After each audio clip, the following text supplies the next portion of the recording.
What up, everybody? You rocking with the speech guy, Tony Asar, ASAR, and you know I'm rocking with my main man, ALPHEUS. And today on Alt Black, we got... Man, you know we talking about Elon Musk buying Twitter for $44 billion. That's a bon voyage. We also get into sports. You know, Stephen A. Smith has some words for Kyrie, so I think I might have some words for him. Uncle Tom, a chuckin'. And then we talk about some, you know, bottom in the barrel hip hop, Tekashi 6ix9ine. Is relevant how? And a bunch of other stuff like that. And then also, we're going to tap into the fake outrage. A lot of people out here just mad about nothing. Ooh. But first, hey, Earl, how you been, my G? I'm doing pretty good. I like that intro. That was nice. That was pretty good. Hey, you know I think we got something. First time, man. That's nice. I think we got something there. My week was good, man. You know, celebrated the birthday. I turned 34. I feel like the hairline receded a little bit more on that day. JM Cam, soundboard.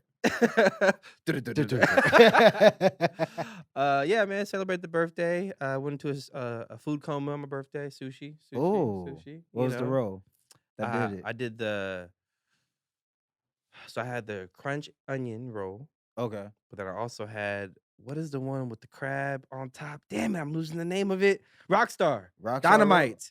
Rockstar Dynamite. Oh, yes. those are fire. Yes, fire on going in and fire coming out. Yeah, but, spice. But it's very, very worth it. You know what I'm saying? So celebrated with the, you know, doing it with the parents, and then my girl got me a nice headset for PlayStation 4, a little wireless one, so now I can walk around the house and talk shit.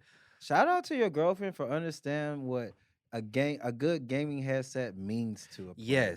Yes, she definitely understands it. Plus, I don't think she wanted me to kick out the cats because that's strike two. Oh, because I came home and they annihilated my fucking my headset. No, I'm talking about bit up the cord, that's bit up dog the mic, shit. bit up the little foam piece that goes on your ears to make it sound comfortable, make it feel comfortable. So I was like, I need a new headset. And then the next day, which happened to be my birthday, she got it for me. So she acted fast because she knew them cats were on her last leg. She came over, saw the headset. She was like, "What did you do?" He's never gonna be happy with it. How was you? How was your week? Oh, man. Before you start though, I'm sorry. Show the shoes. Them shoes right there. I know them fresh out like Coke white tops with the fresh pink with the blue Air Maxes, boy. Yeah. You ain't playing. That's how your week has been, huh? You decided to just drip on them one time. No, I'm just a horrible shoe collector, I guess you could say. What makes you horrible? Because you just keep buying them? Because I don't ever throw them away. Oh, okay. There's always value in shoes if you're able to like scrub them and get them clean. And, that's dude. Right? Certain shoes I've had for over 4 or 5 years. Yeah, bro, I've had shoes. I have some shoes 13 plus years. Those Bob Marley dunks I got. I would like to renounce my title. I'm about to say, you talking about not throwing away shoes. I would like to renounce my title. I got a pair of all black Blazers, 2012. But is they still holding? Yes. Because I know how to get up in there with a scrub brush and know what I'm saying, bleach and. It's a scrub brush, but it's also you got to buy a lot of shoes. Yes, that part. Like the more shoes you buy, you can spread out the. You can spread out the weight management, and you could, you know. But I feel like these are like a special occasions type shoe. I don't think you just bringing these out on a regular Tuesday to go shopping.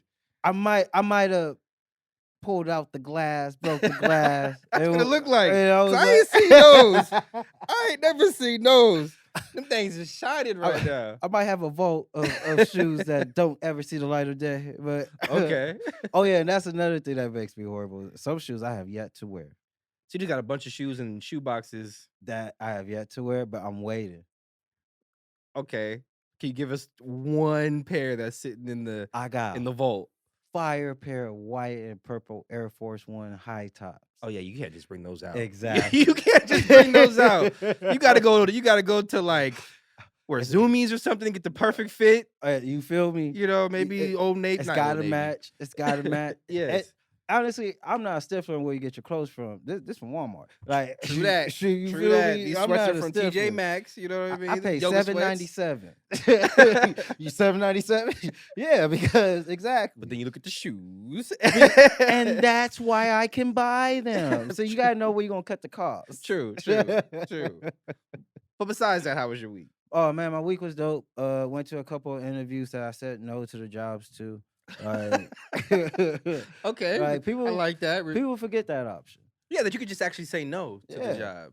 Like even after you do the interview, you can still be like, you know what? I'm good. So what leads Tony Asar to say no to a job? All right. That's a good question. Yes. One, if you're going to give me what you actually going to give people, like, that's a no. So if the job has a certain rate. I need at least $1. I make it a point. Like I'm a stifler. Okay. All this, but because like I know my worth is way more than they can afford, but I gotta compromise on that part. Yeah. So if I'm going to compromise on what they can afford, you gotta at least give me $1.50 more than everybody else. Okay. And I'm not mad at that. I I'm can not prove mad at it, that. prove my worth for it, but you gotta give it to me if you want me. Okay. And I'm only gonna be here 3 months anyways. Exactly. So why can't you just like jobs hate that. Jobs hate that. They was like, but we'll pay you more than everyone else. I'm like, yeah, but I found another opportunity. Okay. So a bunch of no's to a couple applications, a couple job offers. A couple of job offers. You're a hot commodity in these streets. So a high key the trick to being a jack of all trades, you can apply to anywhere. Okay. Like you know, there's no sector. I'm not gonna say that because the work sector is like vast. Like, but I have reached through enough work sectors that I've acquired enough knowledge from 16 to now that I can tell people how to run their shit right when I show up. And that's how I get my $1.50.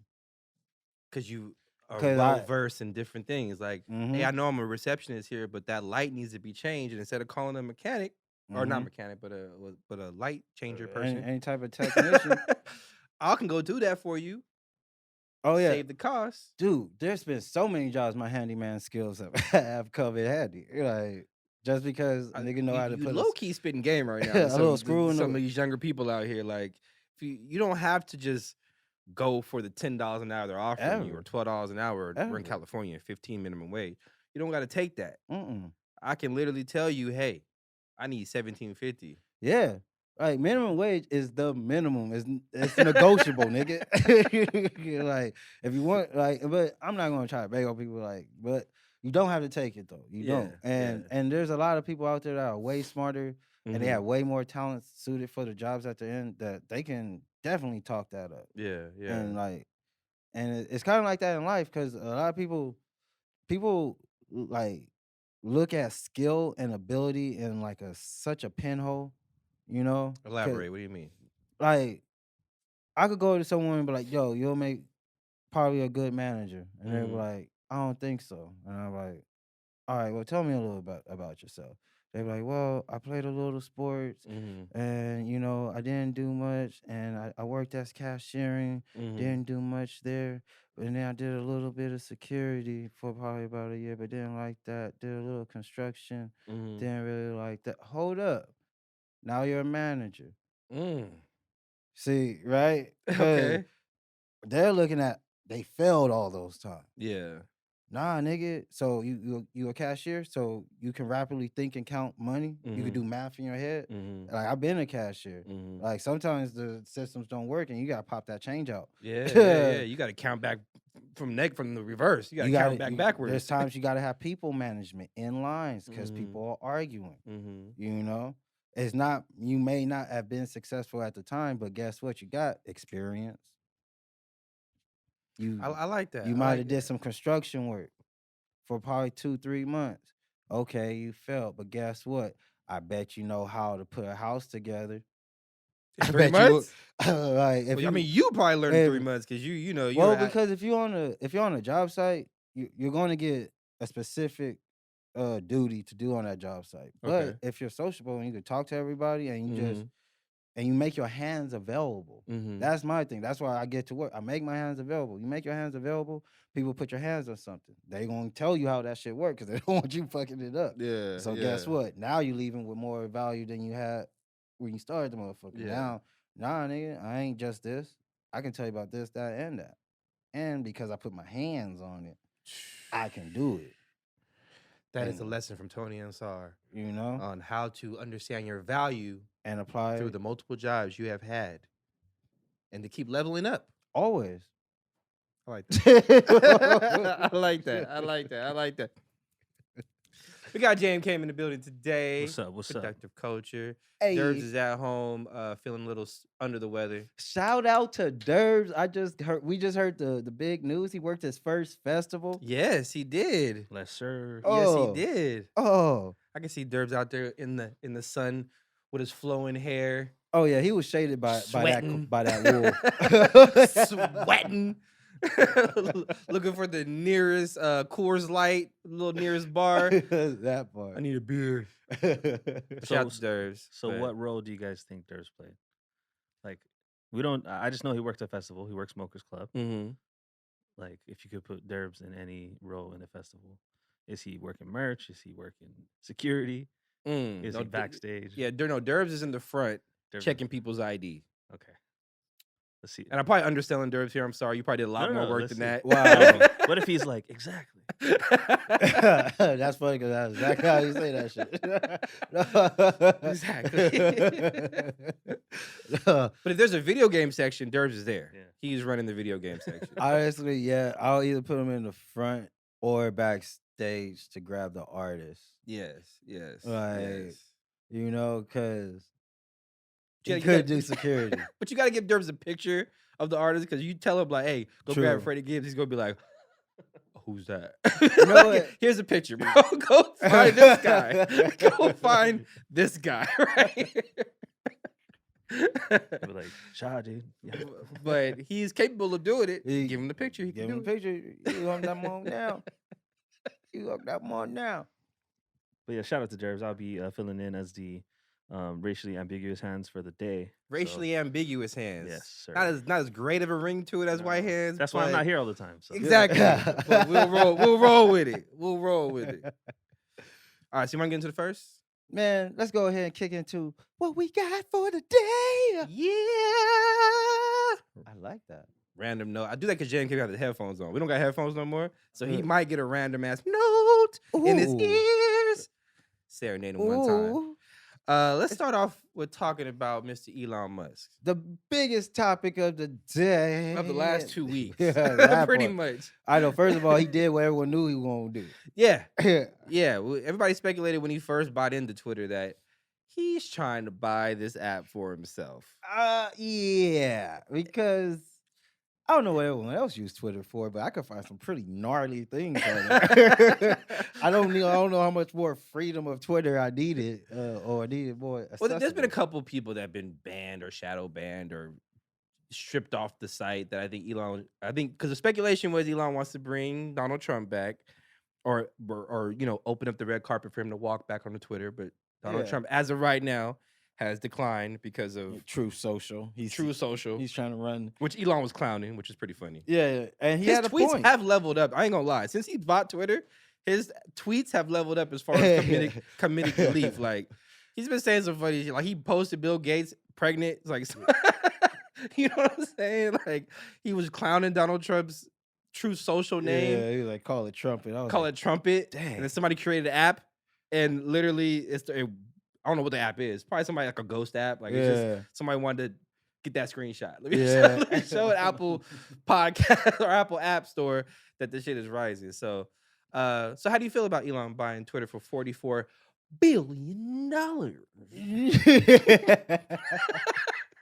Oh man, it's a trip, dude, because like, look, I don't hate on no one's grind, right? Mm-hmm. Like, get money, rise to the top. But somebody gotta get a no sometime, right? Because he could just buy an app for what? What?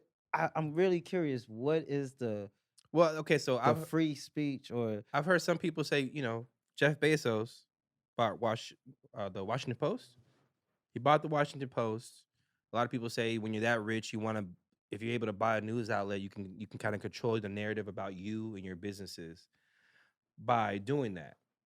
So the next level to that, and a flex, this is all billionaires flexing on each other, is to buy an app that you have control, you can attempt to have control over the narrative and the speech that flows through that app. And Elon Musk has, what, 86 million followers on Twitter? Like, he's one of the biggest people on Twitter. Yeah. And so to be able to have that control, I think is intoxicating for billionaires, but also a ability to control the narrative in which if Tesla does something, there's no fake news about it. Oh, because Tesla was like hella mistreating people. I mean, so if you kind of want to rub that under the rug a little bit. He was like silencing employees. At this point, I don't know what Elon Musk can't do. And he's one of the only people in our society today that no matter what he does, we give him a pass for and think there's some genius behind it. But, because he's he's proved to be a pretty smart guy. But outside of controlling the narrative, I don't know why he would want to buy Twitter without adding a bunch of ads and, upping the price in that way, but bogging down the actual app. Outside of doing that, I don't know I feel like it hit its cap, Twitter. Like, what more can you get out of it? Well, he has a plan for it, like to monetize tweets. Like this is what he says his plans for it. Okay. He's considering monetizing tweets that can contain important information or go viral. He also is contemplating having websites pay a fee to quote or embedded tweets from verified accounts, but will keep moderation policies on the social media platform as free as possible. So how do you pay? So if a tweet goes viral, because that happens like a lot. I think something went viral right now. We're going to see. yeah. We'll get into some viral shit later. How are you going to upload that into? Like I don't know. I don't understand. Like, how does it become? So if I tweeted something right now, it got 2 million likes in the next 10 seconds. How is he going to pull that from the tweet and be like, all right, now y'all niggas got to pay to get this tweet? I would think of it like YouTube. YouTube, when things go viral, you can get paid. Maybe someone in the beginning when YouTube first started, everyone was just uploading videos for free or for fun. But like even right now, to get paid on YouTube, you need to qualify for certain amounts of subscribers and engagement. So the other thing I'm sure you're gonna talk about is he wants to get rid of bots. So I think that's gonna balance it out. Like, I don't think people are gonna be able to like bot tweets so they can get paid. I look at it as like if I tweet something, like the homie Ace Sincere was at Smokers Fest. He took a video of that did a lot of the Playboy Cardi fans that went viral, and he's saying no one's giving me credit. So imagine if that was on Twitter, and then Sir Elon came in and said, "Here's 0.5 Bitcoin for you, young Sincere." Like yeah. Sorry. Here's one stock in Tesla for your 200,000 retweets. Do with it as you may. But that's how I interpret it. I interpret like YouTube. Okay. You can it enables creators to monetize their tweets. But see, the thing is and I'm not well versed in this at all. I just don't see how he's going to be able to control the bots. Because thing about bots, they find a way around whatever system that's in place. Because they're built for that system. They're built for that. Exactly. They'll find a way to get around it at some point. Yeah. So maybe the first initial thing that he does might be good, but eventually there's going to be bots that are going to infiltrate. That would have to be the most cryptic, coded. Yeah. But he was talking about authenticating people. That was his way of doing it. If you created a profile, then you gotta send like a picture of your ID, kind of how you do to get verified. Yeah. But you get to actually have an account. You send a picture of your ID, and then it gets authenticated, kind of like they do with cryptocurrency, crypto.com, and things like that. You can't have an account until you're verified. That's gonna be a lot of work. But Elon Musk didn't buy this for no reason. Like if he's really trying to do that, I think it's all a flex. I mean, personally, I just think it's like he's the only billionaire out here with not only billionaire, but he is the most notable billionaire out here with a social media app. He controls a social media. That's a flex. True. And here's another thing that's kind of scary. Most people get their news from Twitter. That's what I'm saying. Control the narrative of the news. People, and a lot of backdoor deals can be done. You don't get to a billion without doing a backdoor deal. Yeah. I wholeheartedly believe that. Do I have science? No. Netflix, do a doc.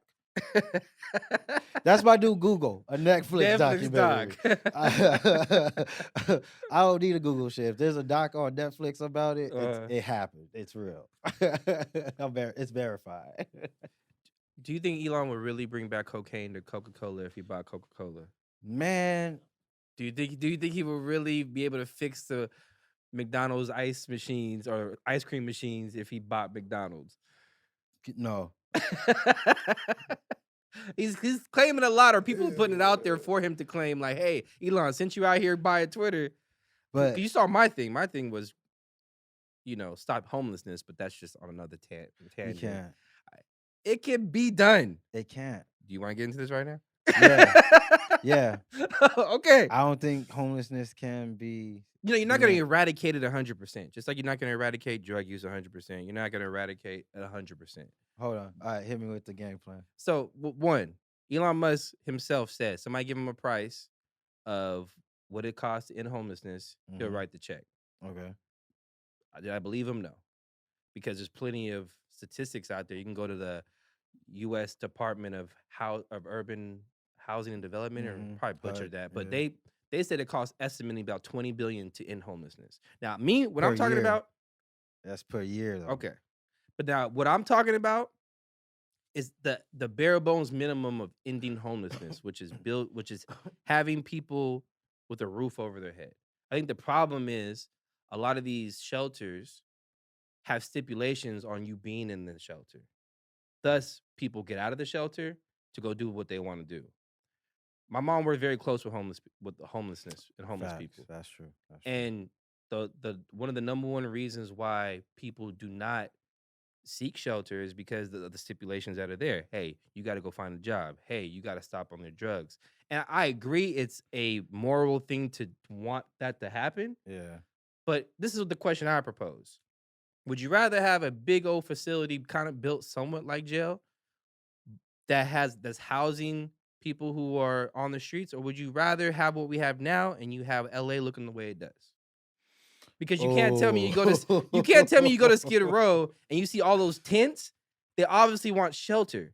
There's tents. They're not on the street just sleeping there without something over their head. Yeah. They want, so that bullshit argument to me about people, they chose to be homeless. There's a few people who choose to be homeless, like a very few. Most people accept being homeless because they don't want to choose giving up their lifestyle. Or they're dealing with mental illness and they don't have the choice in the matter. You know what I mean? Like, sometimes drugs help. Yes, a lot of people. My mom was telling me to have that conversation.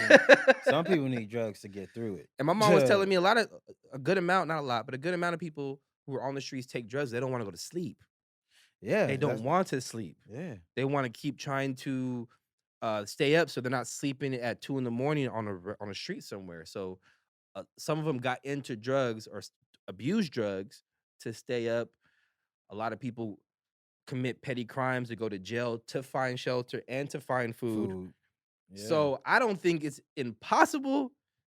That's my argument. We're over here debating. I don't think it's impossible for somebody like Elon or the government and the taxes we pay to cut off $20 billion off the $719 billion we just spent on military last year. Okay. If we cut off $20 billion of that and just built a prison-like facility, a little bit better amenities, of course. Yeah. You know what I mean? A little bit better amenities. We don't need to give every homeless person a house with multiple bedrooms. That part. They are doing the little tiny houses. You know what I mean? Tiny communities. Yeah. I'm talking, when I say end homelessness, I'm talking about the bare minimum of roof overhead. Okay. To you, sir. To you, sir. All right. So once all that is set up, we spend the $20 billion and it's set up. How does it keep running? So you asking me? That's a legit. How does it keep running? We spend $20 billion. Facility. Get them in there. We're not going to infringe on their lifestyle, right? Because the reason they don't want shelter and all that is because we're infringing on their lifestyle. All right, so you don't have to get a job. You don't have to stop doing drugs. All right, so I'm not going to expect contribution from them. Who pays? So this is what I say. This is what I say to that. If we have the number $20 billion, right? Mm-hmm. If you put that in context, it costs $1.3 billion to make Texas Stadium, where the Dallas Cowboys play. Okay. $1.3 billion it costs to make that stadium. Okay. So if you made something similar, and think about Texas Stadium, they got the big old jumbotron. They got they got the biggest jumbotron. You know what I'm in, saying? I think arena history.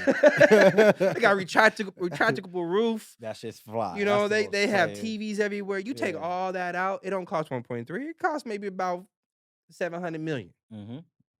But let's stick with the 1.3. Okay. You build a $1.3 billion stadium style facility All right. in Los Angeles, and the Texas Stadium holds about 100,000 people. I don't think LA has room for anything else in there. I think they're building the Charger Stadium in Compton, aren't they? I think they're building the Clipper Stadium. Your team. Yeah, no. Your team. That team. Gentrifying. Yeah, Inglewood like a motherfucker. Building a stadium, or a arena, I should say. Not a Yeah, stadium, but an yeah. arena. That's In true. Los Angeles.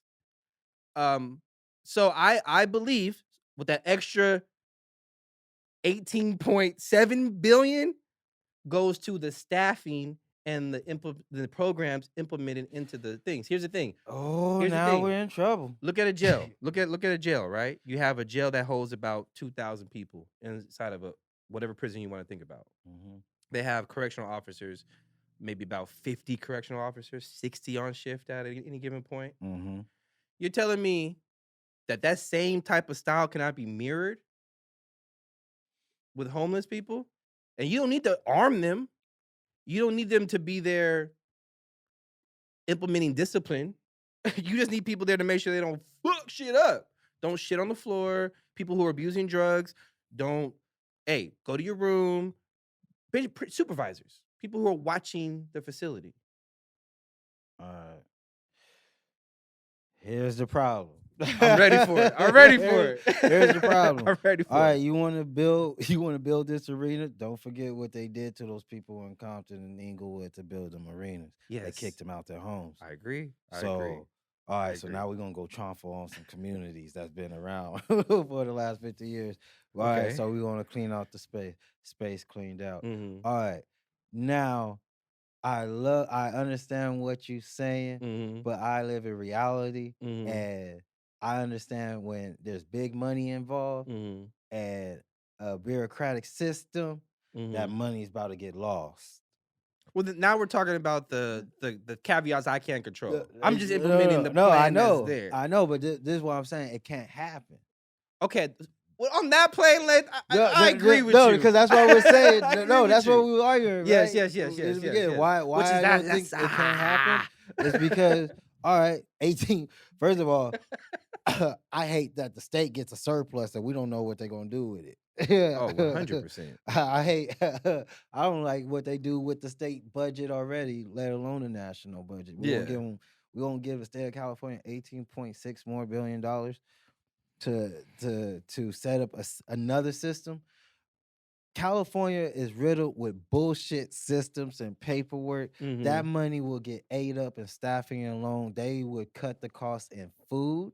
They would cut the cost in sleeping. Mhm. They're not gonna have the proper blankets. Mhm. It will be ran like a prison system. Yes.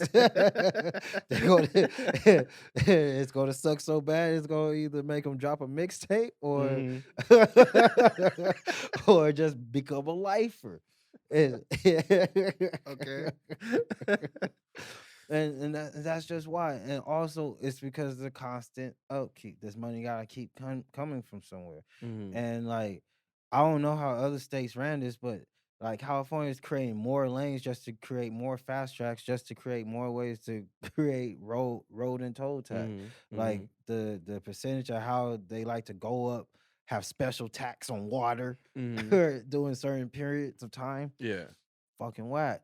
Like just the fact that when you go to the DMV, they create new ways to get different type of licenses or increase the cost of getting a license. Whack. Like the tape again, your EDD, getting EDD in California was so whack. Like Man. Like I agree with all those points because this is California. Mind you, that $20 billion number is for to end homelessness in the United States. Estimate. whew. So we got crooked ass Nevada in this, Yeah. crooked Yeah, ass you got New New York in York this, and crooked ass Florida Florida. in this. So they say that. So if California is just half that number, $10 billion, which I would say is about $20 billion. Yeah. I think that number is accurate for California. It would take, yeah. But I agree. Will it happen? No. The way things are set up, the way in today's world, we have crooked politicians, crooked mayors, crooked everything. Yeah. And so, and you can tell just by how things are set up, and then when you hear people's rhetoric, that we believe that homelessness is everybody who's homeless it's a self-inducing thing, and it's curable. And it's curable just by hey, pull yourself up by your bootstraps and get off of that that drug that you're addicted to, and go find a job and go find some new clothes and get yourself together. It's very easy to say, but when somebody's dealing with mental health or when somebody's dealing with drug abuse, they're like trauma. They're lost in the drug abuse. Like, yeah, like how it's hard to tell somebody pick yourself up by the bootstraps when all their body is craving for is the drugs. And see, that goes to my other point. So if you gotta rehabilitate people, you know what I mean? Do we have to? Yeah, because why do we have to? Because why can't somebody, if they chose to do that? Because they've been out of society for so long. Mm-hmm. You know what I mean? So say if you were single for like 10 years and you just get into a relationship, you're gonna be so on your single shit. Yeah. You have to recondition your mind like, oh, I gotta think about this other person. I gotta text her before I leave somewhere or do something. You know, I gotta care about this person. No, you know? That's facts. So if someone, first you gotta help them through their trauma. You know, you know, at first if it's even fixable or like not even fixable, just like able for them to get into a place where they can work with it. You gotta first help them with their trauma, the stuff that got them onto the streets. Then you gotta help them with the trauma from the stuff they learned on the streets, and then their way of living. Like I had an uncle who unfortunately couldn't stay out of jail, and you know, but he had certain mannerisms that were prison, like jail mannerisms, because of the time he put. So people on the street are gonna have like homeless mannerisms, which might not be sanitary to be in civilization. Not saying anything wrong, but keep it on. I agree. There's going to be some I agree. shit. It will be a process of trying to reestablish these people back into normal society, being normal functioning society. I'll say functioning. Yeah, you know, being a functional human being in society. I agree, but that all comes after the shelter being built. But so you need more money, right? So you gonna need more money. No, because more that resources, more rehabilitation people. is something that we can aspire to. But I think just having a brick and mortar built for somebody to just walk in and be able to be out of the rain, out of the cold, the bare minimum, I think we can do that. Even my mom said there's certain places that are built for somebody who isn't willing to get off drugs. They just need a place to stay. There are actually places like that where it's like a step program. Like you start here, you don't want to give up the drugs or whatever, but when you're willing to, then we'll move you here and start talking to counselors and talking to people who can help you reassimilate back into society. So how well funded are those programs? Not well funded, but that is the point. But $20 billion. But that stuff already gets taken out of our taxes. So there, but so does the $718 billion military fund. And all I'm saying is that's getting taken out of our taxes as well. So all I'm saying is shave just a little bit of that. That's $20 billion of that. But man, America talks too much shit for me to want them to put their guns down. We don't got Trump in there no more. Biden's sitting back, teeth in the jar. We got people mad from legislation we passed in 1960 that is still affected them. True. I can't fight you there. Great debate. Hey, this was great debate. But Elon Musk is the evil motherfucker. He needs to be stopped. Agreed. All right, let's move on to sports. Oh yeah, man. All right, so What's going on, man? This is What's more going on? talking about some things outside of sports, but it's sports related because people who are in sports are involved in this. So Kyrie Irving and Durant and the Nets just got swept. And then Ben Simmons, Bad. I'm sorry, I forget. Those Yeah. three, that team, those three guys, those three superstars just got swept out the playoffs by the Celtics 4-0. So that led Stephen A. Smith's hairline to stand up on ESPN. That's the only time it stands up, when it's time to destroy a black man. But go ahead. I mean, It's the and only he time. decided to take the time out of his day, even though he, quote unquote, he gets paid to do this, to go on ESPN, First Take, or Get Up, or Stephen A's World, or whatever the thousands of shows he has on ESPN, and decided to verbally, in my words, verbally attack Kyrie Irving and Ben Simmons. Let's start with Ben Simmons. If you don't know who Ben Simmons is, he's a player who hasn't played all year.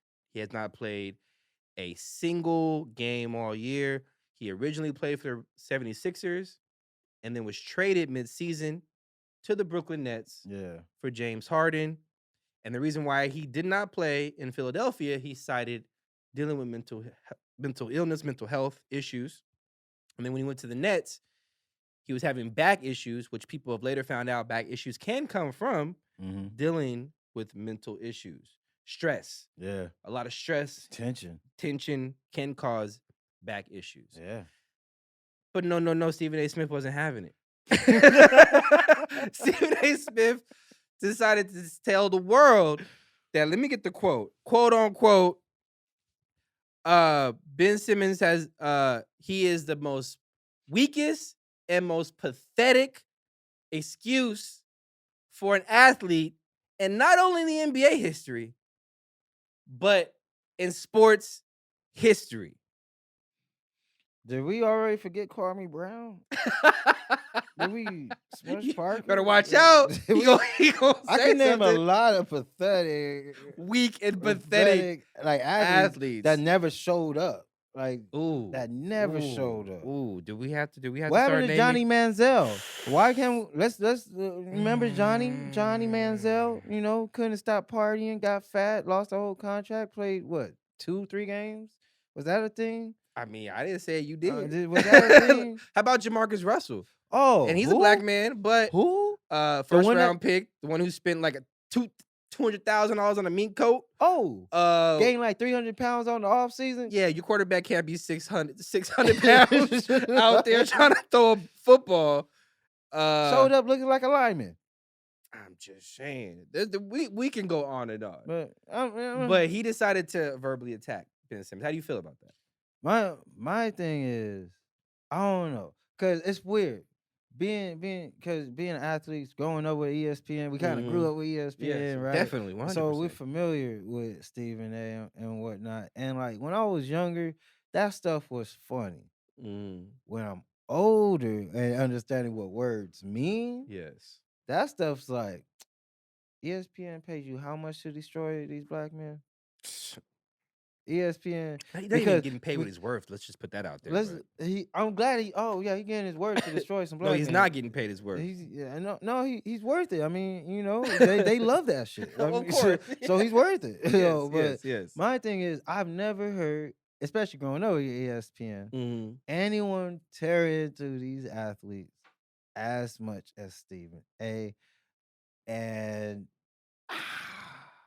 it leaves a bad taste in your mouth, right? It kind of does at a certain point, because again, knowing what words mean, like to say pathetic, yikes. All because he's not playing basketball? Yeah, to the level of degree that you assume his talent to be. Yes. Not to his talent level. Yes. To the talent level you assume it to be. And Stephen A., you said that you don't believe Ben Simmons is dealing with mental health issues, but let's just say that he is. Do you think that your tirade is going to help with his mental illness and to get him back on the court? You think calling him the weakest and pathetic excuse for an athlete of all time? And he's got to see it on Facebook, Twitter, Instagram, Snapchat, every other sports network he's on. Got to have his peers see it, his peers say it to him, coaches say it to him, coaches think about it or possibly think about it. Like, you're low-key destroying the man's reputation and self-esteem. and self-esteem within his community of basketball players that he has to navigate through now Yeah. because of how you feel about if he's telling the truth or not. What? It's kind of a selfish thing to do because, again, he claims that his job is to do that, is to talk about the athletes. I don't, but Yeah. I personally believe like I want your job should just talk about what's going on the court. And Exactly. occasionally there might be things that happen off the court that are so big and polarizing. But the thing is, Stephen A. Smith has made this his mission to make this thing polarizing. Bro, it's like I thought he was a sports analyst. He's becoming a character analyst. Yes. He was like, no, that's just not. He don't got the heart. He ain't got the heart for it, because I seen it. I looked in that poor boy eye and I knew it. Oh, you ain't built for this, man. Like, who talk like that? How you know he ain't? Oh, got I know the who heart? talks like that. Skip Bayless. And if we go back to who has groomed Stephen A. Smith Okay. into who he is today, look at Skip Bayless. And Skip Bayless, he knew. He's like, oh, I'm gonna need a nigga for this shit. Oh, for 100%. He's like, in order to, this only works if I got a nigga next to me. There's certain people, like a lot of people are believing that ESPN is paying Stephen A. Smith to say these things. They're not telling him to say it, but they know he's going to say it because they possibly feel the same way about these athletes. But you find a black face to say these things. Kind of like what DJ Vlad does. Exactly. I'm not going to throw out Faison Love and certain other people that it's like that skit. It's like that skit where it's like a white man, he can't say nigga, but he got his black friend to say nigga. Yeah. That's Stephen A. He's that nigga. Yeah.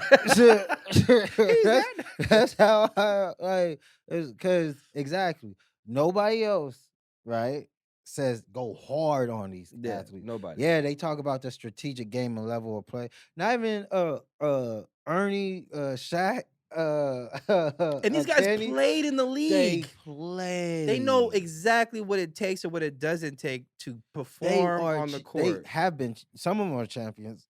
Some of them aren't. But they know. But Stephen A. is like you're not attacking where. Oh, maybe he should use his left hand more. No, it's always coming down to their heart, to how they are as a person, to how they are as a professional athlete, meaning their career, meaning their livelihood, meaning them as a man. Yeah. You know what I mean? Yeah. It's just like I don't know why Stephen A. personalizes it so much. So let's move on to the other person he was talking bad about, so we can wrap this up. So then Stephen A. Smith decided to address Kyrie Irving after they got swept by the Celtics. Yeah. He's been, again, somebody else he's personally gone at the entire season. Mm-hmm. Pretty much because, Kyrie sat out because he didn't want the vaccination. Which is a freedom of speech. It was his choice to do that.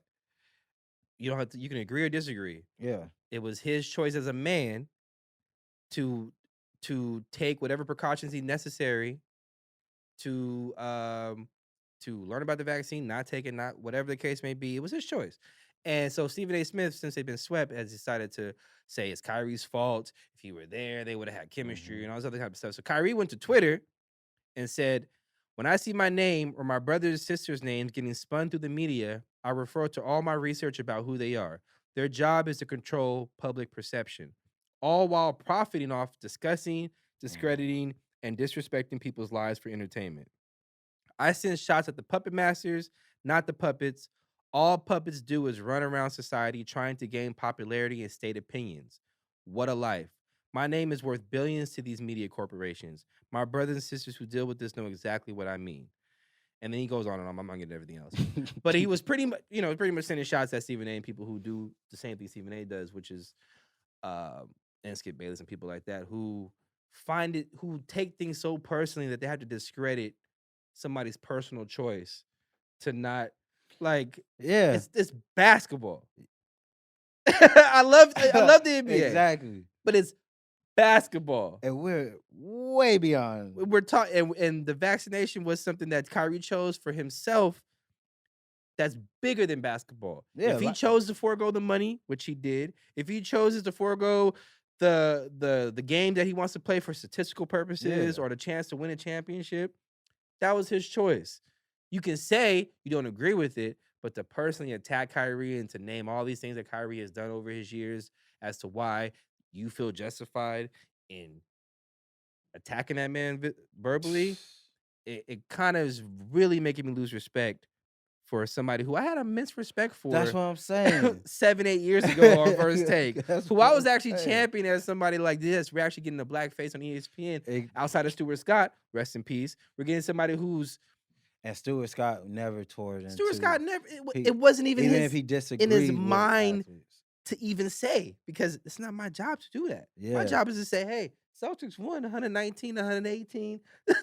Jason Tatum scored this many. How I feel is they should have did this, maybe did some zone, and Doc Rivers, blah, blah, blah. Yeah. Your job isn't to personally attack people. He ain't got the heart. And it's just kind of disappointing to see Stephen A. Smith use his platform continuously in the way he does. Again, I think that, 80% of the NBA is black, 75% of the NFL is black. So it's hard not to talk about black athletes if they do something wrong, but he's just taking it 3-4 steps beyond. And that's what I'm saying. I'm not, it's exactly that. It's not like you can't commentate on black athletes. It's the word. It's the words. And he knows what he does. That's another thing. Because I'm older and he's older than me. So I know he knows what he's selectively, the words he's selecting is to dagger character, is to taint image. That's why I was like, it's to personally try to hurt that person. You know what I mean? For the sell. I was like, Steven, why are you so upset? Uncle Steven, Brother Tom. Uncle Tom, you said that? So the last thing in sports real quick. So Raiders came out and said that, quote unquote, Kaepernick deserves the opportunity to get a job, and we here at the Raiders have open arms and to bring him in and and a bunch of bullshit. Because we all know you're not going to give him a job. That part. Shut the fuck up about this, please. All you guys are posturing and lying and trying to show that you guys really care about this man. It's been 5 years. 5 years. Going on 6 years that this man has been ostracized from the league for simply standing up for police brutality. And all y'all motherfuckers made it something else. Yeah, that part. All y'all made it something else. Actually, they just been proving it right for 6 years straight. He's like, the NFL don't care about black people. Watch. Watch. I won't have a job tomorrow. Watch. And sure enough. So I'm tired of seeing teams do this. Hey, prove it, Raiders. Actually do it. But even when you do it, it's going to be some underhanded. It's going to be a reason why he couldn't get to the preseason. We got too many quarterbacks. He just doesn't have it. And scrutiny. We can't really prove it because we're not there at the practices. That part. All we're going to hear is just a bunch of hot air. My thing is, it's kind of sad that he's kind of past his prime. Yes. Because he used to be a runner. Yes. He used to run with that. And you know how I know he's past his prime? Oh. Because we are the same age. Oh, shit. Kaepernick 34. I'm 34. Yeah. And you said running? Whew. His wheels is gone. Yeah. From what I remember, the arm wasn't. It was strong. It was a strong arm. Strong arm. Strong arm. Strong arm. It wasn't a very accurate arm.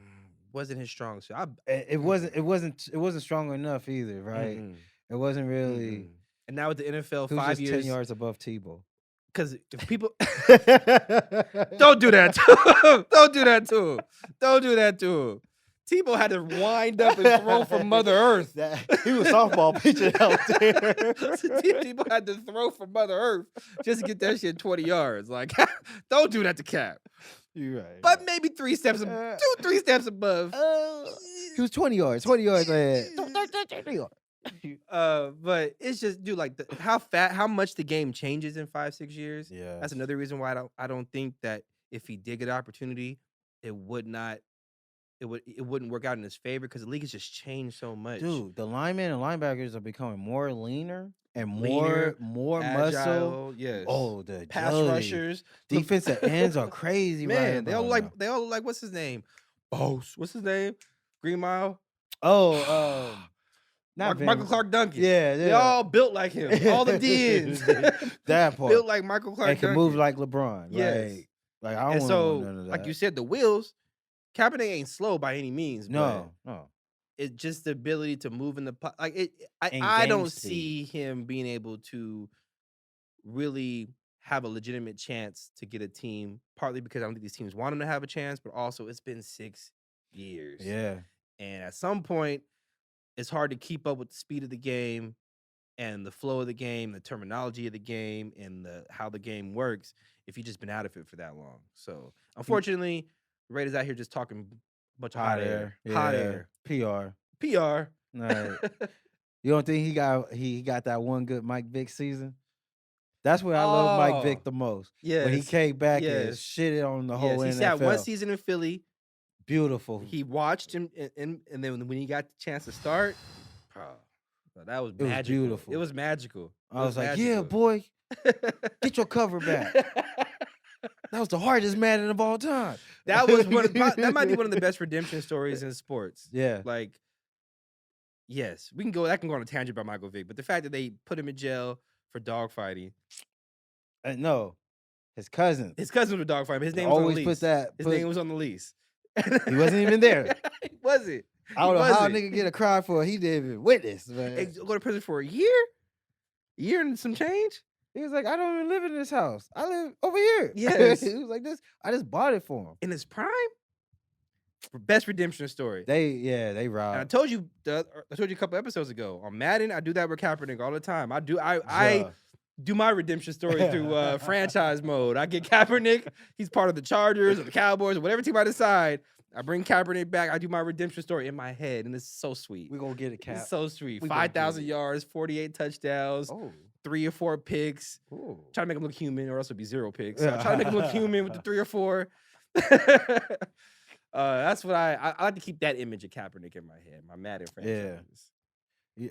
All right. One more thing. Colin Kaepernick. I almost named my son Colin. Ooh. Because this is messed up. But while my at the time wife was in labor and she was giving birth, and I was there. I was there. Okay. But Colin Kaepernick just broke for 92 yards. Oh God, he just broke. I remember that play. And he ran it all the way down. I was watching that shit. I was like, damn. Colin didn't do that. And then my son came out. I was like, I might name this nigga Colin. Like, look at that. That was amazing. That was the most amazing thing I ever saw.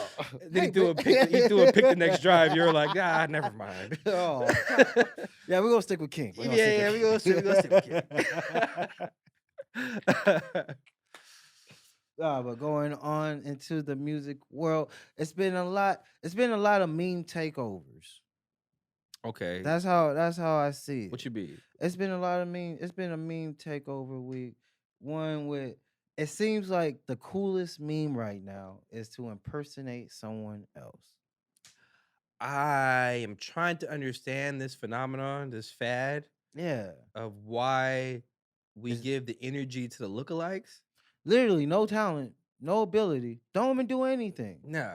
Just somewhat kind of resembles a nigga we somewhat kinda. listen to. Sort of kinda.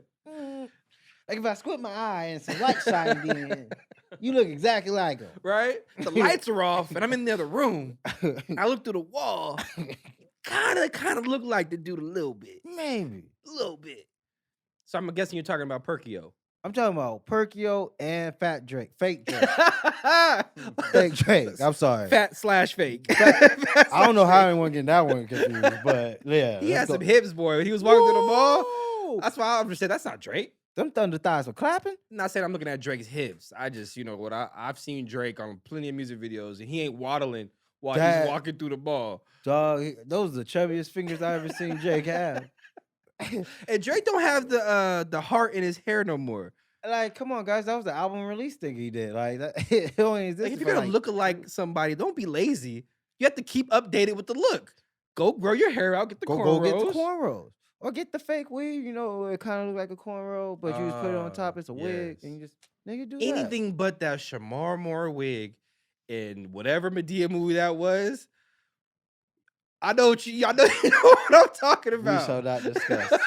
That was before man weaves was a thing, but holy Christ. Man, go back and watch any Medea wig. Yeah, they're all bad. them things. They're all were- bad, but that was glaringly bad. Yeah, because that we was all fake. know Shamar Moore. He was bald. And his hairline ain't right here. Oh, Yeah, oh. look at that hairline, like 2 inches above Oh. the eyebrows. Do me a favor when you edit it, throw it right here.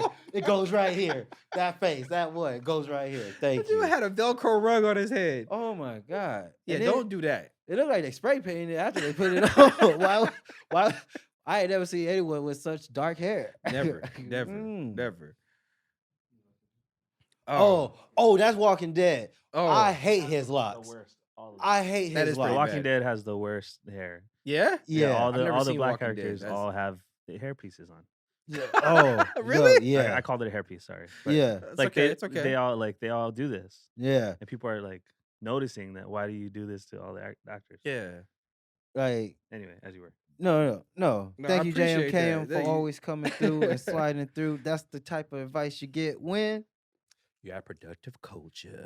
preserve, conserve, maintain, sustain, and continue. So if you got one of them podcast ideas but don't know where to get started, you got a little album, song you need to get mixed to break that top 10. You want to do a little Twitch streamy. You can play with the green screen in the background. Got to come over here to productive culture. That is so true. So true. But yeah, I don't understand this phenomenon with these fake people, man. Yeah. Like, and they have Perkio, which is a fake Dirk, which Yeah. again kind of looks like it's the eyes. Kind of looks like Ooh, yeah, when you- okay. from the side a little bit. And he does this thing with his arms all the Yeah, time. yeah. Oh, Yeah. why my hair? Who do you think you could pass off as if you did a fake celebrity and somebody told you to look like somebody? Who you pass it off as? The dumbest thing I got when I was a kid, everyone said I was Kobe Bryant, but now, no. I don't know who I look wasn't like. because of the jump shot, y'all. That had to be you got a mini fro? No, it's this face I made. Oh, Kobe. he does that when he dunks on people. You never see Kobe do? he do that little thing with his lips. This is my thing. I'm serious. R.I.P. Kobe, I love you. R.I.P. Kobe, for sure. I think. Oh, there's a the fake Snoop. Dogg. Fake Snoop. But see, I don't see him doing anything crazy like walking through the mall trying to get So, a bunch of screaming ass white girls to chase you. Like, hey, JOK, wait, can you guys do this effect real quick? This man, so we got a fake Snoop Dogg. We got a fake Lil Durk. We got a fake, who else we got? Drake. We got a Fake Drake. I don't know. Maybe I might just leave it like that because you look pretty silly. But I know. I like that. So, but in I'll my try. head, He was right here above us. Like I was sliding them through. We were like, fuck these fake. No, I used to get Jet Jackson back in the day, in my thinner days, and then I used to get you too light. That's what I said. I used to be like Jet Jackson. But I used to get what's his name, Jaleel White.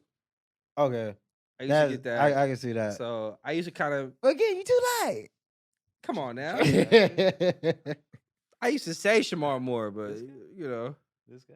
yeah, right. Do I look like Jet Jackson? Come on. I don't look like Jet This Jackson. guy looks like Hobson, if anything. Hey, where is Hobson? He just did an interview on the No Jumper actually recently with Disaster, and it looked like a disaster, so I didn't watch it. You know what's crazy? I've never heard a Hobson album, but I used to always he used to have this one track that drops every time. I used to listen to that. Anyone heard a Hobson album? JMK, have you heard a Hobson I album? tried. I'm not Sure. dissing. I tried. It was that one album when he was like, yeah, I don't know. Yeah, right? I did try though. I did try to listen to a Hobson album. No, but back to the Lookalikes. Yeah, I hope this phenomenon stops because it's kind of like, I mean, get your money. You know, Lil Durkio or Perkio and fake Fat Drake. Get your money. You know what I'm saying? If you have the opportunity, I get it. Mhm. But I think some of it's a little extra. Like I said, walking through the mall with your hoodie on, really trying with hard. entourage. Yeah, is a what cute money's movie. coming from that? You're just trying to impersonate. Yeah, and I think the money should be going to the people they're impersonating, right? Because Well, see, there should be some That's legality where going the sticky on. line comes in because a lot of people were saying, what about the impersonators of Michael Jackson that's been impersonating for years? You go to Hollywood and there's That's somebody true. on the street who looks like Yeah. Michael. There's somebody on the street who looks like Elvis. Mm-hmm. And they're impersonating. I don't know if they're soliciting money. Maybe they do have like They a are, little but- bucket or something. But what about It's- the Comic Cons? What it's about? That I think in a matter of time, these rappers are going to be at Comic-Con. Just like you seen that like fake Mandalorian dude. There's a dude that looks like Pedro Pascal, I whatever. have not seen Yeah. that. He goes to all the cons, takes off the helmet, and everyone's going crazy. I think these dudes are basically. The question is, are they just cosplaying at this point? No, Because they're not doing. I think they're doing it for YouTube videos. But it is They're doing it for cosplay. pranks. So But they're see, probably they're getting paid. but here's the main thing. That Snoop Dogg one is signed to a lookalike agency. The one I just showed. There's a lookalike agency. Yeah, there's a Bruno Mars one. So I think they've been doing this. Okay. Yeah. Just perform though. That's my thing. Oh yeah, they'll do tribute shows. Perform. Don't walk through the mall with the hoodie on like you're Drake. You seen the video? Go out there and sing one dance. Yeah. I need to go see you shake your hips to one dance. The best thing is the Izzy. What's his name? Izzy? Drizzy? What's his name? Izzy? Yeah, he goes by Izzy. The video of him in the club like rapping to a girl. Oh, I do love that finesse. That's probably the one of the best finesses of all time captured. You think she thought he was Drake? Yeah. That's funny. She got back to the hotel room and was like, "Who is this Marshmallow? Why you in here with 4 other niggas? Like, Where's Aaliyah? Does he have it on his bike?" Instantly, but I don't understand lookalikes. Well, if you're going to be a lookalike, you gotta deal with the real life consequences of pretending to look like someone. Yes. As what Perkio found out. Yes. Yeah. So more bottom of the barrel hip hop. So anytime we talk about Tekashi 6ix9ine, understand it's bottom of the barrel hip hop. Only reason why hip hop is there is because we're hip hop. So Tekashi has been beefing with Lil Durk for a while now. Yeah. And decided to use Steve Will Do It, which is a famous social media guy, Instagrammer, podcaster, YouTuber. Decided to use him to set up Lil Perkio in order to do a video of putting a jacket of King Von on his back. And if you watch the video, you could tell Perkio was lost, didn't know what was going on, very apprehensive, low-key scared. He was looking. He looked a little petrified. And that wasn't even just him looking like Dirk. Exactly. Dirk kind of has that little. He has that kind of look. So he looked a little petrified. I guess that's what comes with trying to look like somebody. You might get involved in some bottom of the barrel ass beef. But I think that Tekashi 6ix9ine, in my opinion, is just really grasping for straws right now. Oh, badly. He hasn't learned his lesson that the whole talking-ish to rappers is, bro, like, at this point, we don't believe you. Nobody really believes you. His image done. Yeah. The image is just a clown now. Yeah. That clown he used to have on his cheek, which I don't think he does anymore, but he used to have that jigsaw on his cheek. Yeah. You look like a clown. It's like, and I get it. He's gotta still try to provide a media livelihood for himself, but my G, just rebrand. Yeah. Just rebrand. Take it all off. Take the go. Boom Gang did it. You can do it as well. Boom Gang did do it. But you're trying successfully. You're trying to triple down on who you were before you snitched. Yeah. No one's going to buy into it. It's good for publicity. I get it. It's good for views. It's not going to help with your sales at all. I will go hit up Riff Raff and try to figure out form a group. Hey, he's still doing it. But he needed G's to gents. That's what we need. We need to enroll Tekashi into VH1. We have a show for you. From G's to Gents reboot. We're enrolling Tekashi. All right. We're enrolling academics. All right. Because he needs a little bit of gentleman teachings. A little bit. He get out the first episode. Academics don't give a fuck no more. He does it. He passed the level. He does it. He does it. He does it at all. Stephen A. Smith, G's to Gents. Yeah. We need him to be a part of it as well. Yes. Please. There's a few other people we can name. But yeah, Tekashi 6ix9ine needs to rebrand, reshift. He can keep the hair, he can keep the color, but I thought genuinely he knew how to he was a pretty funny dude when he wants to be. When he's not doing the gangster stuff, he's not trying to do that. He can be funny. He knows how to make videos that go viral. Like, he's not dumb in that aspect. He's just latching on, and now he's got a whole bunch of random ass dudes that are in his posse now. Yeah. He kissed one of them on the cheek in this video. That's like the main guy now. It's like the new shotty. And they don't look like they really want to ride with him. No. Like, No, they don't.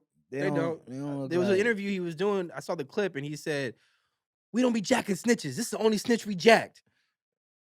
At that point, I can't I can't really rock with y'all as a crew because y'all just admitted to jacking a snitch. So y'all, is that part of the code? I don't understand. That's the same with the Whack 100 thing. Like you're associated with the snitch. Yeah. So I'm confused on the whole no snitching and the rules and the policies. Again, very ignorant. Don't kill me, Whack. I just don't understand. I'll take the smoke. You take this. Oh, Tony, ready for the smoke. I got your back. Good, because I'm gonna need someone to get the paramedics. The results going to still be the same. I'm just saying. I'm so But see, the thing about Tekashi is he's playing these games, and what had happened to him recently was he got punched in the head. I don't know if you saw that on video. I did see that. He got punched in the head by some bystander in the club who was literally waiting. He was charging up that punch too. He was doing the baby. He was charging. He was waiting for it to clear, and as soon as Tekashi walked right by, he swung. It's kind of unclear. He missed. Yeah, it's unclear if he connected. I think he missed. And then briefly, he got swept out the club after that. No, man, he missed. He did miss. He missed. He missed. And look, if you're going to plot to hit a nigga, you can't miss. Especially if they walking up to you in your spot that you was like, this is gonna be the good hit. That part. And Jamie Foxx told us you need bitchalisms.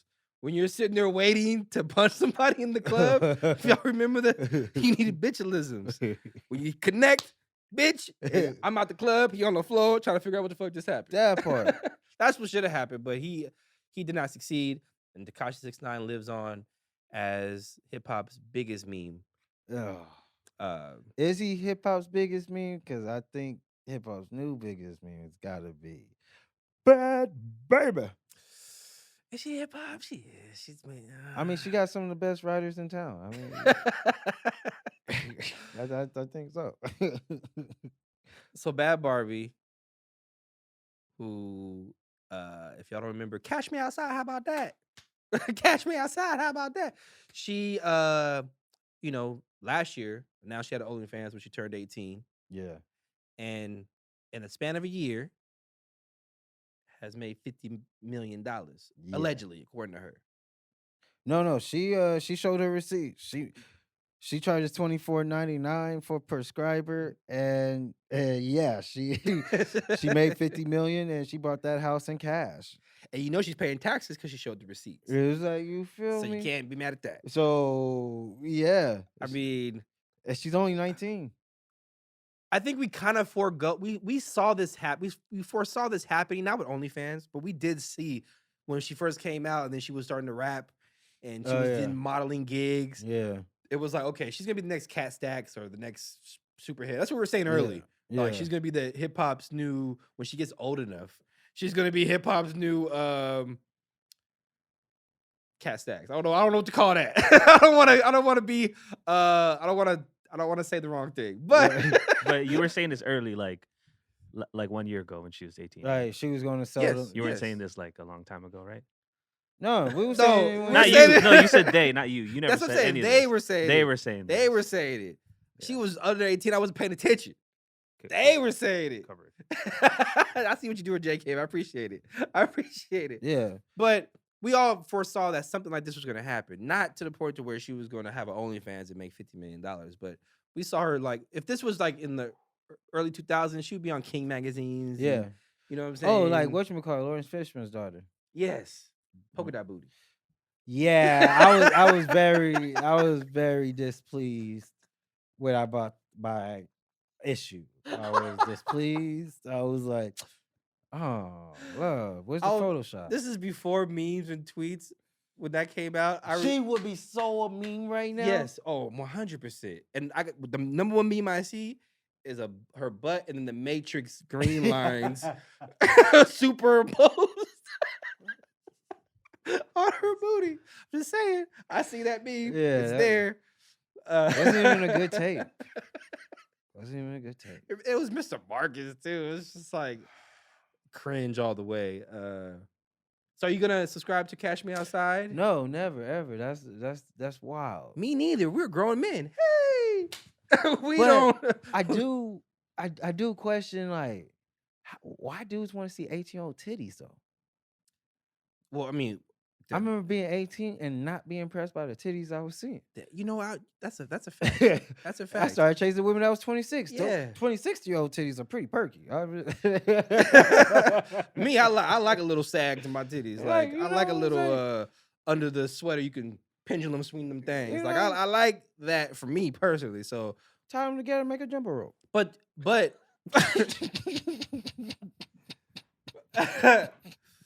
but we all know. Well, I don't know if we all know, but I would assume because when I be logging into Pornhub, it shows you the top 10 categories and teen and 18 and I fucked the stepsister and all that stuff is usually at the top of the list outside of BBWs and BBC versus why do I always Latina. gotta type that in? That should be the first. Which one? BBW. Oh yeah. Anything versus BBC, I'm down for because I got a BBC, so it's kind of like POV for me. You feel me? You feel me? I don't feel insecure watching it. I feel like it could be me. Exactly. That's me doing that right there. That's me. Look at me go to work. 100%. I can't see pink dicks. I can't on my porn. That's just me being honest. I can't, Bro, pink dicks look weird. bro. I'm sorry, this is off topic. Okay, let's do it. Pink dicks look weird as fuck. Like a Vienna sausage. I was on the basketball squad. Uh-huh. Nigga got pants. And it was just so bright and pasty. It was like, oh, pale. I was like, get that shit in the sun, my nigga. Your D needs some vitamin D. I'm sorry. I agree. That's why I'm laughing, because I agree. You have to be a bad chick on Pornhub for me to watch your porn when there's a pink dick I'm involved. like, oh. You got to be bad. Like, I needed like Asian porn now. I'm like, just blur out the pink dick, please. We say all that to say we're not checking out Cash Me Outside. Nah, but shout out to all the pervs out there in the world. Shout out to Protect the pervs. Shout out to the pervs. Protect your daughters. All right, let's get into the fake outrage real quick. Rapid fire. Yeah. Rapid fire, rapid fire. Rapid fire. All right, so there's been a bunch of fake outrage, in my opinion, going on in today's world. Yeah. The last week or so. First, fake outrage. Is this fake outrage or is it justified? So Joe Budden was on the podcast and he was attempting to have a nuanced conversation about the Meg Thee Stallion interview, which was hilarious. he was I got stuff on that, but keep going. So he's attempting to have that conversation about the whole Meg and Tory situation. Mm-hmm. And he was talking about, if you watch the whole episode, and not the minute clip that Shade Room put up to be shady, if you watch the whole episode, or at least that segment, Joe was trying to talk about how there is such a thing as victim bullying, whereas a victim will bully not only their accuser or the person they accuse of bullying, but also other people who they deem as bullies or believe are bullies. They use their situation or what they went through as a way to bully. Now, do I agree or disagree? There's some parts of it I agree with it. There's also parts where, I mean, you can't tell a victim how to grieve. You can't tell a victim how to deal with their situation. And if they feel like they decide to keep using, I mean, you have the choice not to put your hands on somebody. So if they choose to keep using that situation and bringing up that situation, then that's something you just got to eat, my boy. Yeah. But also there is a line. You did it. Yeah. Yeah. There's a line where I think that there's you should, if somebody's showing the signs of rehabilitating and being a better person and overcoming things that they did to make you a victim, if they're trying to be better, then I don't think constantly shove it in their face. So anyways, he pretty much used the Evelyn Lozada and Ocho Cinco situation in parallel, saying that every time Ocho Cinco's name was brought up, Evelyn Lozada would come out and say, well, he headbutted me, and show pictures of her head getting split open and calling him an abuser. Now, I didn't see all of that. I don't follow Evelyn Lozada like that, but I know there are specific times where she brought up that situation when maybe it shouldn't have had to been. Same thing. Tammy did the same thing about with her horrible relationship to Kenny when he was a basketball player and stuff. I like you said, it is hard to either agree or disagree because you do see people keep trying to like take on the narrative a little too longer than what you're like. Okay, I understand you could be still grieving, but what's the move on here? And like there's only so many times you could be like, well, he hit me, he hit me. It's equivalent of trying to apply for a job. You went to prison, you get out, you try to apply for a job, and they say, well, you went to prison. Yeah. You went to prison. He's an inmate. He went to prison. Like how can you ever get over that, be over that by trying to move on if it's constantly being thrown in your face? And that's why it's like with this, the whole council culture that was the last 10 years, because I really think that shit's over with. Okay. Remember anti-PC culture, that theory? Yeah. We're here now. We here? We're here. Hey, we did it. Anti-PC. We're anti-PC so culture. What can I say? So honestly, bro, how I've been seeing the Escape, you could really say anything. Ooh, don't. James here, so I'm gonna hold myself. Honestly, like it's kind of feeling it's that's what it's really pushing towards. Yeah. And seeing how like it's not even just to say there's certain acts that people have done that they're still able to make a living. They're still able to continue. Yeah. You know what I mean? Even with, you see it more so even with Elon Musk buying Twitter and saying freedom of speech and all that. And like, I know he's saying freedom of speech, but everyone's like, yeah, I get to say whatever. Yeah. So that means the last 10 years, we've all felt that pent up energy of not being able to say whatever the fuck we want. So now at this turn of this year going to the next 10, pendulum is swinging. Anti-PC culture. And then after that, I feel like we'll balance out and find a medium. Because unfortunately, just like how PC culture had to find its high wave before it was too much, anti-PC culture is going to have to find its high wave before it's too much. Yeah. And so it's going to get a little bit darker, a little bit grimmer. Which is where Tony lives. Yeah, all day, every day. Tony lives in the darkness. We call darkness. You was merely. What was the Bane speech? I wanted to say it word for word. Yeah, I'm gonna learn that Bane speech one of these days, so I can just bust it out. I feel like Lee knows it. Honestly, I hate to say that she's a nerd. She would. Okay, so so there was outrage about. So do you think it's justified that people were outraged about Joe Budden bringing that up during the podcast to try to like show a parallel between the two situations as far as victim bullying? Yeah, because I understand he should have used himself, which is what a lot of people are saying, and that's why I'm like somebody else's stuff. Yeah, how dare you have barbecue on your shirt talking about my mustard? Yeah. Like that's like Yeah. So, and especially since he kind of recently just had a case last year with See the Thing Is podcast, so like he's still not stopping. So you shouldn't talk about someone who did rehabilitate from a perspective when you need to rehabilitate, because then you just look like a contradictory asshole. But that's just me. But I really think he should have just left it to himself, spoke on his self, and yeah, he shouldn't, because it looks like he tried to drip. He used it as an opportunity to drag Evelyn, and to drag Tahiri and women who may have been vocal against his actions, and that's kind of like catch-22, but not trying to hold the blade. Ooh. It's like you just throw the knife out, like, You would think you would think Joe by now would kind of learn that lesson. Like, dude, you don't need to bring other people's situations. If you're trying to compare, if we want to talk about domestic violence, here's a tip moving forward. Oh, we want to talk about if we're talking about domestic violence or people being victims in relationship situations, just use yourself, because using other people just makes you look like you're trying to duck the smoke from your own issues. Exactly.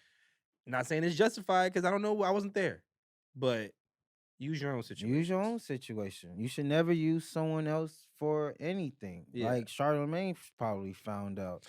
So as the next possible fake outrage. So you put me on Saucy Santana last week. You and Lee told me about Saucy Santana, and then I realized that's who's been twerking in my videos. I didn't know who that was. I was like, who is this? And also his butt just twerking. But now I find out it's Saucy Santana. So Saucy Santana went on the Breakfast Club. And I know, like, I've heard some of the music. I just can't name it off the top of my head right now. But in the midst of the hour-long conversation they were having, at some point towards the end, Charlamagne decides to bring in the intern, the camera, the light boy, whatever he's supposed to be. He ain't on the show. Yeah. Brought him in, called him to bring Brad into the the room, the room, and pretty much said, hey, Saucy Santana, he likes your twerk videos. Yeah. Right? Got kind of quiet. No, he likes your twerk videos. Oh, yeah, he likes my twerk videos? And so it kind of put him on the spot. He said, yes, I do like your twerk videos. I find them interesting. Yeah. Right? And then Charlamagne was like, yeah, he came into the room and was like, I watched her twerk videos. And so I think Charlamagne was trying to be funny. Yeah. And put him on somebody that he's friends with, that he personally knows. Yeah. He wanted him to, when Saucy gets here, keep that same energy. Yeah. And kind of put him on the spot. But this sent Shea Butter Twitter into a rage. Right? Black Twitter, Shea Butter Twitter, brother. They got upset and pretty much said that Charlamagne was trying to out the young man in public and tried to embarrass the young man in public. It was not classy. It was unwarranted. And it was pretty much no point in doing that. And to that you say, they're right. Okay. I'm sorry. They is right. Because what was the joke? What's the joke that's post it like if everyone looks from Charlamagne's eyes though, Charlamagne's perspective, what's the punchline of bringing in the man and saying he likes a gay man's video? Is, hey, this guy might be a little shitty. Yeah. That's the underlining joke that he was trying to put out there. You know, and there's no other context you could kick outside of that, my G. Yeah. And I think everyone felt that that's what he was trying to do, because he tried to ask the other dude. He was like, wasn't he saying that earlier? And the other guy was like, nigga, don't put me. Yeah, Angela Lee was like, I don't know why he's doing this. Even Saucy was like, you being extra. Yeah. What's all this? Why you stop this conversation? And also, like, not to shame Charlamagne's humor, but maybe being someone who's so vocal on accepting change and you know, the black community needs to expand their mind state and all that. Maybe you don't go back and make jokes about black men liking gay videos, even though it has nothing to do with their sexuality. Because the punchline is your sexuality. Yeah. Nigga. Yeah. Like, that's what the punchline is. The punchline was his sexuality, which I don't know that nigga. Like, don't matter to me, but it's kind of like, why would you do that? Yeah. Like, no, I totally agree with you. Like, Charlamagne, somebody I listen to every week on their podcast, and he has very juvenile sense of humor. He has which I do enjoy. It's warranted, in, for certain settings. Yeah, you know, that juvenile sense of humor. We all know Charlamagne has come up. He did a lot of low hanging fruit type of things, and just started tearing in like Stephen A. So I agree with you 100%. It was unwarranted. Do I think that Charlamagne should be canceled? No, I just think that he's somebody who needs to be shown the error of his ways. In that moment, I don't think he really understood what he was doing and how he was making himself look like somebody who wanted to, again, make a very juvenile joke about somebody that could have been happening off camera. At the end of the day, you can do that off camera. Really, that's more so for that. Yeah. Like, you tried to embarrass, again, somebody who nobody knows. None of us know who that kid is. No. You tried to embarrass that kid by the underlining joke of making fun of, oh, you're straight, but you're watching a gay man twerk. Yeah. And you say you like it. Ha ha ha ha ha. We caught you. We caught you. So, okay. Outrage justified. Last one for me. So, Brooke Staggs. Brooke Staggs is the young, skinny white girl who went viral recently for rapping or Yeah. not rapping, but lip syncing Lip syncing. the lyrics to to Lil Baby's verse to the song "Wants and Needs" Yeah. with Drake. Yeah. Right? If you haven't seen the video, I'll set the setting. She's at a wedding. She's holding a Bud Light in her hand, so the wedding looks like it's not a high budget wedding. Oh no, it's yeah. not a high budget wedding At all. She has like a little dress on. She looks maybe between the ages of 19 to 22. Maybe. I'm gonna say 20, 21. That's she's about 25, 26. Okay. She has the Ariana Grande thing going on. Yeah. You know, she's Yeah. older but looks younger. We'll leave it like that. But so she's at this wedding. Whoever the cameraman is, who, by the way, very good cameraman. Very good camera work. Yeah. This is how you're supposed to do it. Yeah. Keep the person's head in the middle of the camera, follow them, get good Both shots. both subjects. Both subjects. And they were rapping or lip syncing Lil Baby's verse. So after it goes viral, again, Shea Butter, Twitter, comes out, and they're pretty much questioning why this woman is going viral and has now becoming social media popular because her social media is almost 100,000 followers on Instagram. And she was already charging money for cameo features.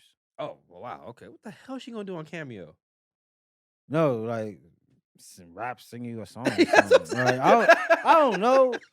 Why do we make these people famous? I don't know. That's a good question. So that was the underlying question that Black Twitter was asking, like, why are we making this person famous? Now, hindsight, I posted the video on my Instagram story because I don't know what it is.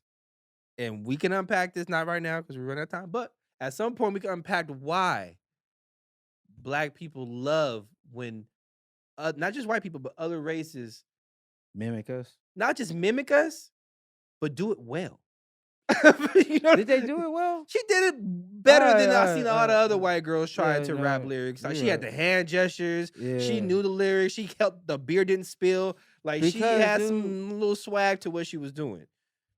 And I like there's a dude I follow. He's an Asian dancer. His name is Yolander or something like that.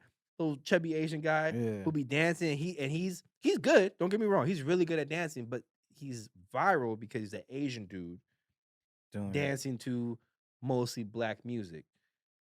Yeah. So there's examples that are put out there that people put up there to say why do we champion those when we don't champion people of our own culture doing the same thing? But my fight against that would be like I've seen plenty of Black people who dance to music get popular, but there is something to it. So to you, what do you say to that? Did you watch the video? I did. Okay, It was impossible not to see. I mean, yeah, they were bangable. Okay. I'm just saying. It was like, oh, cute little white girls. Okay. What you talking about? Because it comes on mute, so I don't know what they doing. So to me, it was just. I was like, let me go ahead and hit the sound on this. See what they talking about. Nah, man. Honestly, why do we champion? That's loaded. Because it's like we kind of don't like each other, and that's like the facts. Like every time they say Black Lives Matter and all that, I was like, all right, yeah, I'm with that. So let's talk about it. Why don't we like each other? Why we pounce up? Like why we man up on each other every time we walk past? Constant competition. Why? What's that about? I've been to a lot of states. It's not just California niggas that do that shit. That's why it's a loaded question. Yeah, no, it is. We really have to get into that, like what's going on, because especially in this day and age, the whole colorism in our culture, really colorism in Black culture makes no sense. They all see us as niggas anyway. So what's the light skin, dark skin debate anyway? What's the good hair, bad hair debate anyway? They're not gonna allow you to wear your rag anyway. Yeah, it's only a debate amongst each other. They gonna call your braids cornrows, nigga. Like it was like not French braids, not French cornrows. They gonna call them cornrows. Cornrows, and then you gonna really be like, explain that. What is that? Why do we champion? Because I guess it's like a weird sense of probably like, oh, we're included. Look at them. Look I at mean, we him. do this whole proverbial, if I'm using the word right, cookout that we do. When we Yeah, say yeah, they can when- come to the when, cookout. when a white person, somebody who's not black, does something that is quote unquote black, or they stand up for somebody black, or they Yeah, have a stereotypical black mannerisms, or whatever the case may be, yeah. we invite them to this To the cookout. cookout. And here's the weird part. Sorry to cut you off. No, but you the weird good. part is because of that proverbial cookout that a lot of races do know about. yes, They study the culture so bad. yes, So bad. I hate meeting these people.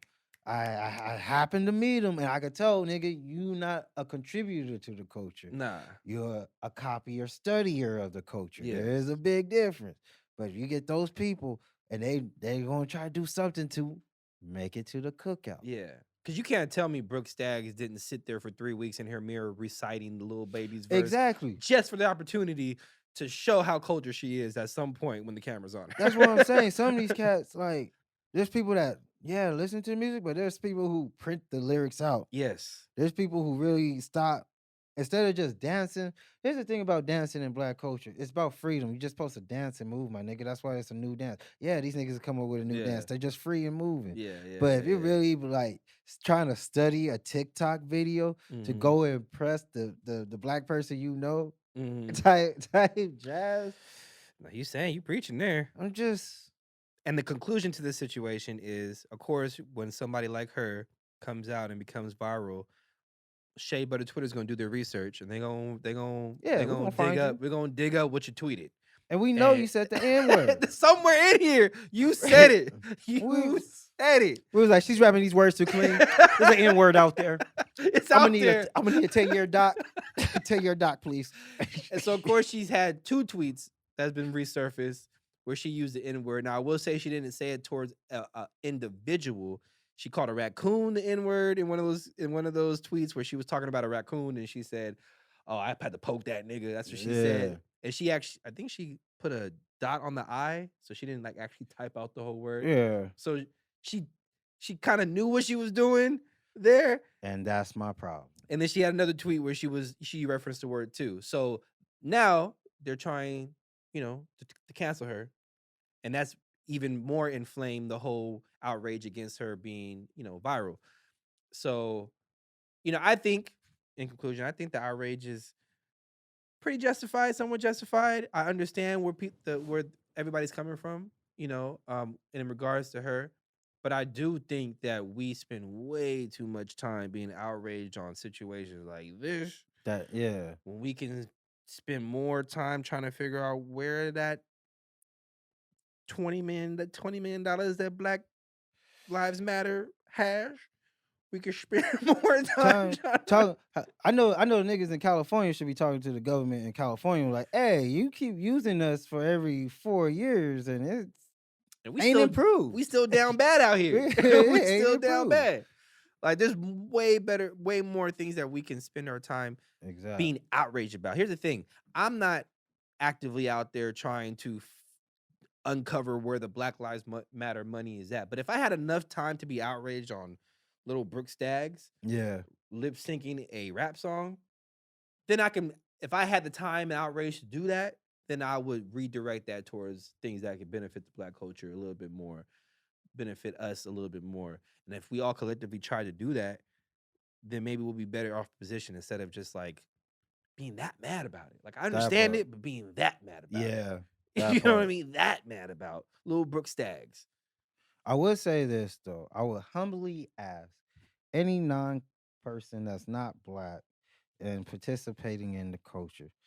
Look, we don't like when y'all say the N-word. Just don't use it. I get it. You hear it in every song. Just don't use it. There's certain things I know I shouldn't say, and guess what? I managed never to say them. That part. I grew up in that part. I grew up in a Hispanic neighborhood. I have managed to never say none of the mean and awful things I heard them say to one another, or just in joking. Just don't say it. I that F word, the slur when it comes to homosexualities, homosexual people.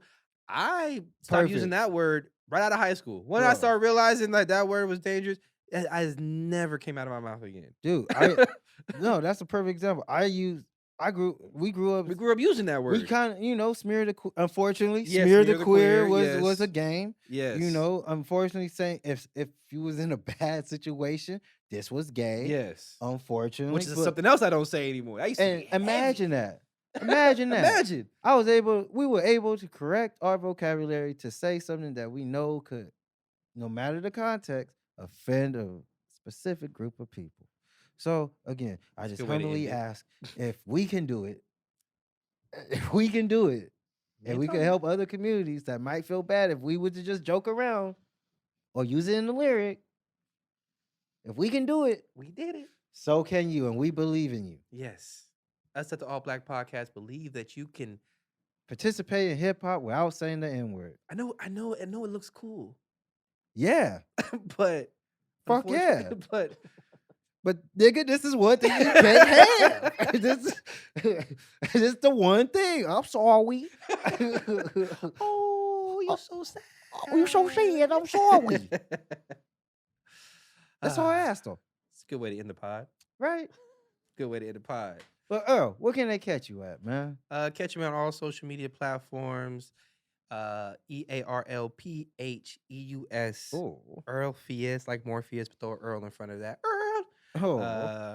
Yeah, man. And then, of course, I'm working for WGM Labs, best marijuana in California. And I was reluctant to say that, but the more people I see try it and hit me with feedback, I'm very confident. Always talk your shit. I'm very confident that it'd be hard pressed to find better marijuana in California. And where's that at? WGM Labs, Adelanto. Look up WGM Labs on all social medias, mainly Instagram, because I don't think we're on all social medias, but I'm working on that. But yeah, check us out. How about you? Oh man, real quick, be sure to catch Alt Black Pod on all the medias, all the streams. That's Alt Black Pod on Instagram, Twitter, Facebook, TikTok.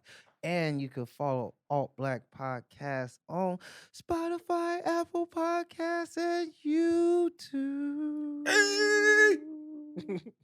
And man, this has been a great time. Not gonna lie, be sure to check me out, Tony Asar, ASAR, on all the grams, all the medias. Oh, shout out to Productive Culture, where we get to shoot, film, locate, and they also handle some of the production work. And shout out to Maven Content Creations on the social media edit. Go follow Jam Cam. Yeah, he be twerking on TikTok. He be twerking in his Jordan. Jordan twerking in Jordans. Jordan twerking in Jordans. And without further ado, stay tuned, stay glued. Smoke a Dutch, read a book. Ooh.